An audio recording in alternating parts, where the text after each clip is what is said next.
বগাজুলিত যিটো বিহু পাতিছে বৈশাগু ৰংজালী বৈশাগু পাতিছে তাত আমাৰ বিজিত গেৰা ডাঙৰীয়াৰ নেতৃত্বত অঞ্চলৰ মানুহে সবে মিলি পালে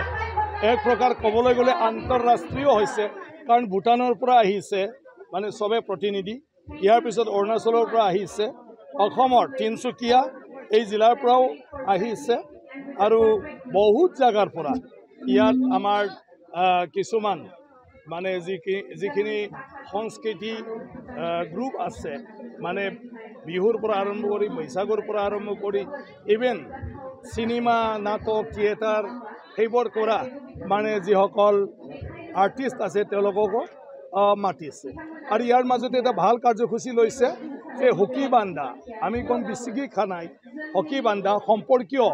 এটা ঠিক কৰা আগতে যাৰ ককাইক নাই সেই কাক বা ককাইক কৰিছিলে যাৰ মা দেউতা নাই কাক বা মা দেউতা সম্বন্ধ কৰিছিলে এটা নিয়ম নীতিৰ মাজত আমাৰ এইটো অসমীয়া সমাজত ই বড়োই হওক মিচিং হওক অন্যান্য হওক এইটো পৰম্পৰা আছে আগৰ পৰা আৰু আজি সেইটো বিহত মানে এই অনুষ্ঠানটো ৰাখিছে আৰু ভূটানৰ মানুহৰ লগত আমাৰ ইয়াৰ কেইজনমান ব্যক্তিয়ে আৰু বিজিত গেৰা নাৰ্জাৰী ডাঙৰীয়া নিজে তেওঁলোকৰ লগত হকী বান্ধিছে ফ্ৰেণ্ডশ্বিপ এটা মানে কি কয় আপোনাৰ ৰিচুৱেল নিয়মৰ মাজেদি এটা কি কয় আধ্যাত্মিক ধৰ্মৰ নিয়মৰ মাজেদি আৰু সেইটোৰ দ্বাৰা তেওঁলোকে এটা পৰিয়ালৰ নিচিনা হৈ গ'ল যদিও তেজৰ সম্পৰ্ক নাই